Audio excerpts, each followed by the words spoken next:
रागिनीपुर नाम के एक छोटे से गांव में ममता नाम की औरत अपनी दो बेटी श्रुति और शालिनी के साथ रहती थी। ममता के पति एक छोटी सी फैक्ट्री में काम किया करते थे। एक बार की बात है, शॉर्ट सर्किट की वजह से उस फैक्ट्री में आग लग जाती है, जिसमें काफी सारे वर्कर्स की जलकर मौत हो जाती है। उन्हीं में से एक ममता के पति भी थे। पति के जाने के बाद से ममता ने ही अपनी दोनों बेटियों को पाल पोस कर बड़ा किया। वो अपना घर चलाने के लिए लोगों के घर साफ सफाई का काम करती थी। उसी से उनका घर चलता था। इसी तरह समय बीत रहा था। शालिनी घर में बड़ी थी और श्रुति छोटी थी। दिवाली का त्योहार आने वाला था और श्रुति अपनी बड़ी बहन शालिनी के साथ घूम रही थी। बाजार में बहुत ज्यादा भीड़ लगी थी। सभी लोग दिवाली की शॉपिंग कर रहे थे। लोग अपने और अपने बच्चों के लिए नए नए कपड़े खरीद रहे थे। कई लोग पटाखे खरीद रहे थे तो कोई रंगोली का सामान खरीद रहे थे। उन्हीं में से कोई घर के सजावट का सामान खरीद रहा था। बाजार में बहुत चहल पहल थी। ये देखकर श्रुति शालिनी से कहती है, दीदी दिवाली आने वाली है, इस वजह से बाजार में कितनी चहल पहल है ना। इतनी चहल पहल देखकर कितना अच्छा लग रहा है। वो देखो दीदी, वो लहंगा कितना अच्छा लग रहा है। कितने सारे पटाखे मिल रहे हैं यहाँ पर। वाओ, घर जाकर मैं भी माँ से बोलूँगी कि मेरे लिए बहुत सारे पटाखे खरीद के लाए, खासकर आलू बम। मुझे आलू बम बहुत पसंद है।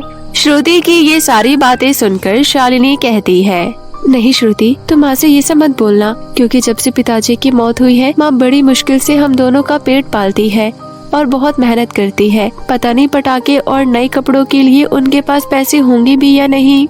दीदी, फिर क्या हम दिवाली का त्योहार नहीं मनाएंगे और न ही हमें अच्छी अच्छी मिठाइयाँ खाने को मिलेगी? और क्या इस बार मैं आलू बम भी नहीं फोड़ पाऊंगी? ऐसे थोड़ी ना होता है। समझा करो बहन, इस तरह जिद नहीं करते। तुम्हें तो पता है ना हम लोग कितने गरीब हैं। त्योहार हम गरीब लोगों के लिए नहीं होते, ये तो सिर्फ अमीर लोगों के लिए होते हैं। हमारे घर में 2 वक्त का खाना भी हम मुश्किल से खाते हैं, फिर हम दिवाली कैसे मनाएंगे छोटी?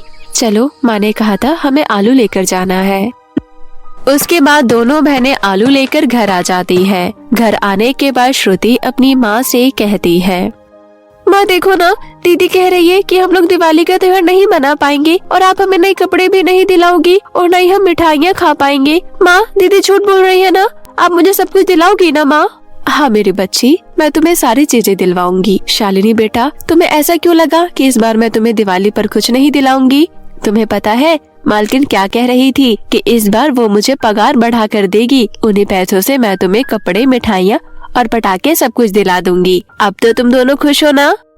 हाँ माँ, ये तो बहुत खुशी की बात है। आप सच में हमें ये सब दिलवाएंगी? इस बार घर की हालत देखकर तो मुझे लगा था कि हम दिवाली का त्योहार नहीं मना पाएंगे। मैं तो फुलझड़ी जलाऊंगी।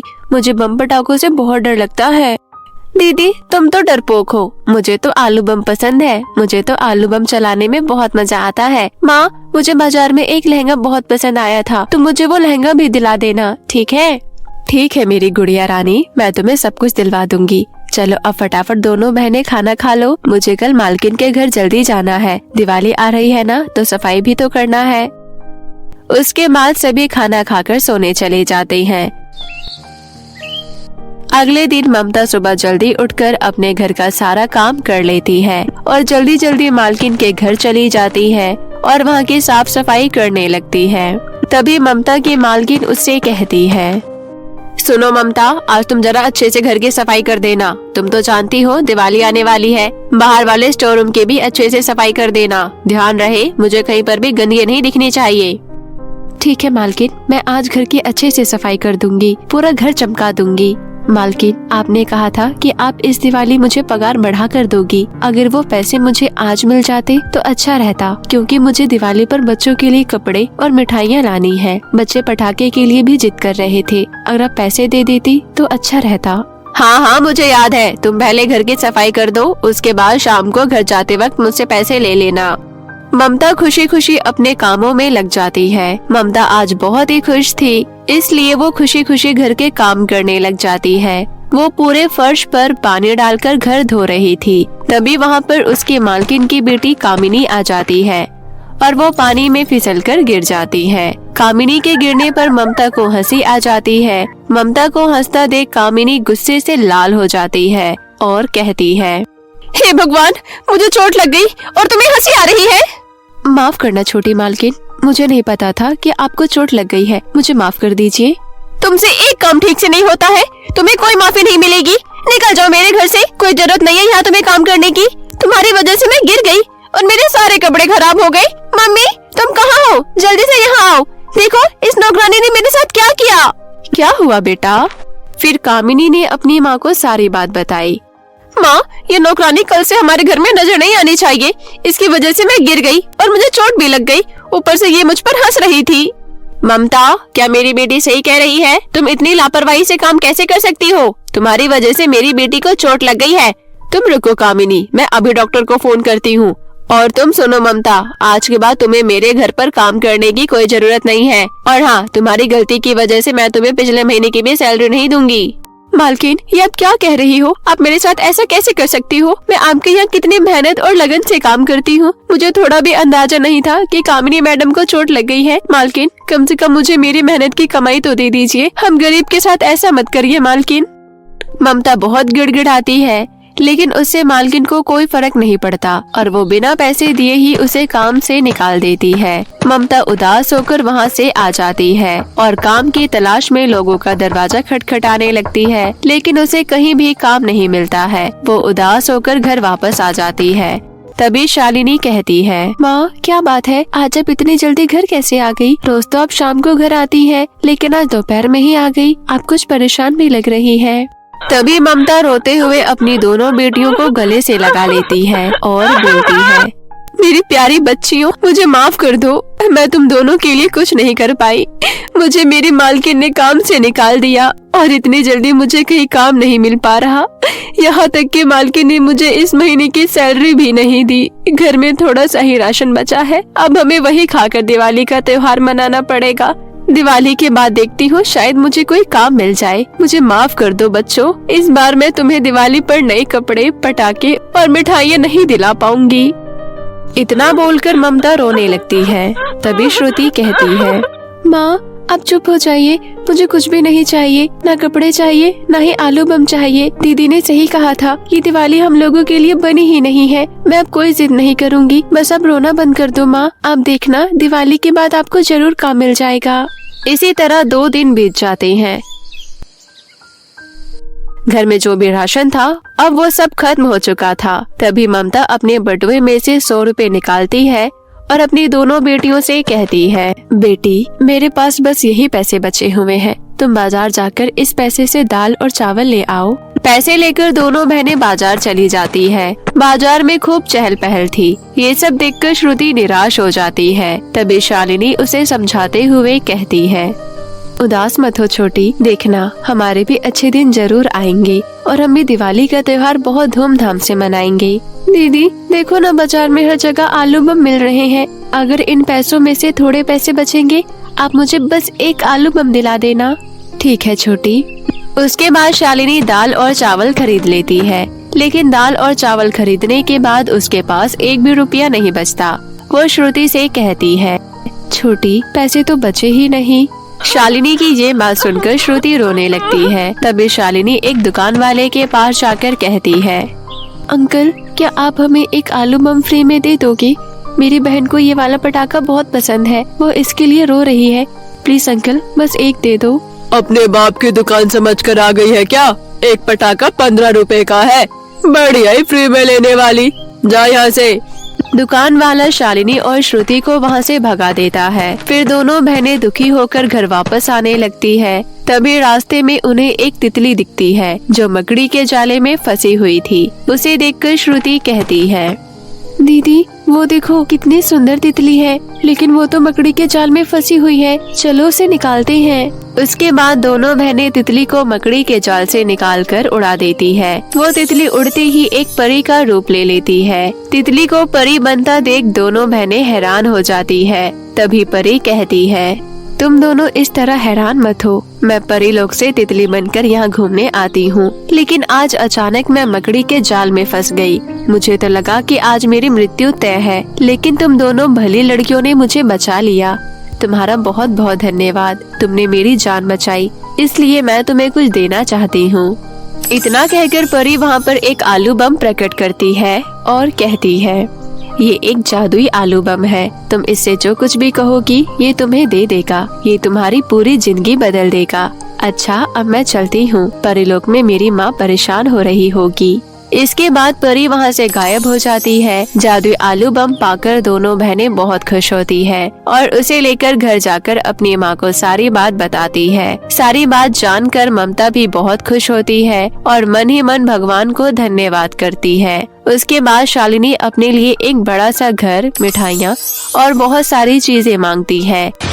उसके बाद दिवाली का त्योहार आता है। दिवाली का त्योहार वो तीनों माँ बेटी सड़कों पर घूमने वाले गरीब बच्चों के साथ मनाती है और उन्हें भी ढेर सारी मिठाइयाँ और पटाखे देती है। इस प्रकार परी के जादुई आलू बम की वजह से वो अपना जीवन हंसी खुशी व्यतीत करने लगते हैं।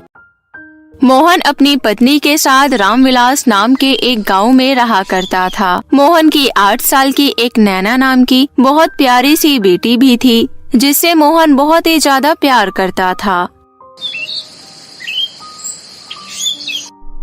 लेकिन कुछ महीनों से मोहन बहुत ही चिंता में डूबा रहता था और उसका कारण था मोहन की पत्नी का खराब स्वास्थ्य। मोहन की पत्नी को एक ऐसी बीमारी हो गई थी जिसका इलाज बड़े बड़े अस्पताल में जाकर भी नहीं हो पा रहा था।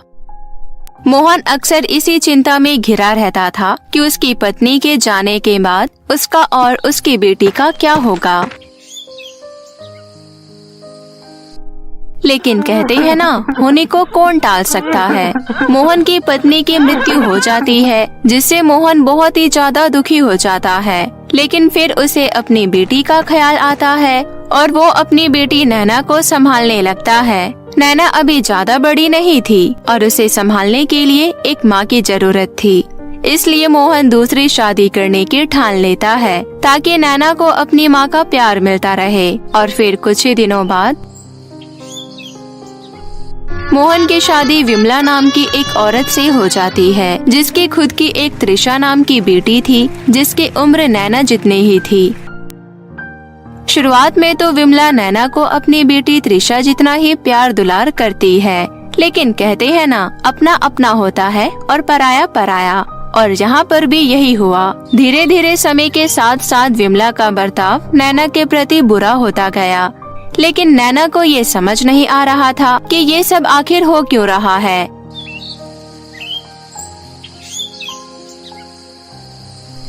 लेकिन फिर एक दिन अचानक ऐसा कुछ हुआ जिसने नैना को पूरी तरह से झकझोर कर रख दिया। एक सड़क दुर्घटना के कारण उसके पिता यानी मोहन की मृत्यु हो जाती है। नैना के पास कहने को तो उसकी माँ थी, लेकिन अब वो पूरी तरीके से अनाथ हो चुकी थी। मोहन की मृत्यु के बाद विमला नैना से और भी ज्यादा नफरत करने लगती है। उसे लगता है कि मोहन की मृत्यु नैना की मनहूसियत के कारण ही हुई है। एक दिन, नैना की बच्ची, कब से देख रही हूँ, आराम से बैठकर टीवी देख रही है। जा जल्दी से जा और मेरे लिए चाय और पकोड़े बनाकर लेकर आ। और हाँ, आलू के पकोड़े जरूर बनाना, वो त्रिशा को बहुत पसंद है। ठीक है माँ, अभी बनाकर लाती हूँ। नैना कभी भी अपनी माँ की बात को नहीं टालती थी, क्योंकि उसे पता था कि अगर वो किसी भी बात के लिए मना करेगी तो उसका अंजाम अच्छा नहीं होगा। इसके बाद नैना चाय और पकोड़े बनाकर अपनी सौतेली माँ और सौतेली बहन को दे देती है। विमला नैना के हाथ से पकोड़े लेकर त्रिशा को अपने हाथों से खिलाने लगती है। ले खा ले मेरी बच्ची, ये तेरे फेवरेट पकोड़े हैं। नहीं माँ, अभी मन नहीं है। अरे ऐसे कैसे मन नहीं है? वैसे भी मैं कब से देख रही हूँ, तू ना ढंग से खाती है ना पीती है। कितनी दुबली पतली होती जा रही है मेरी बच्ची। विमला और त्रिशा के बीच का प्यार देखकर नैना की आंखें आंसू से भर जाती है और वो अपने कमरे में जाकर रोने लगती है। माँ, तुम मुझे इतनी जल्दी छोड़कर क्यों चली गई? मुझे तुम्हारे प्यार की बहुत याद आती है और तुम्हारे जाने के बाद पापा भी चले गए। मैं बहुत अकेली हो गई हूँ। मुझे भी त्रिशा जैसा प्यार और परवाह चाहिए। ऐसे ही अक्सर जब भी विमला त्रिशा को प्यार करती और नैना को धुतकारती, तब अक्सर ही नैना को अपने माता पिता की याद आ जाती थी। लेकिन नैना के पास ऐसा कोई कंधा भी नहीं था जिस पर सर रखकर वो अपने आंसू बहा सके। कुछ समय ऐसे ही बीतता है और समय के साथ साथ नैना इन सब चीजों की आदत डाल लेती है।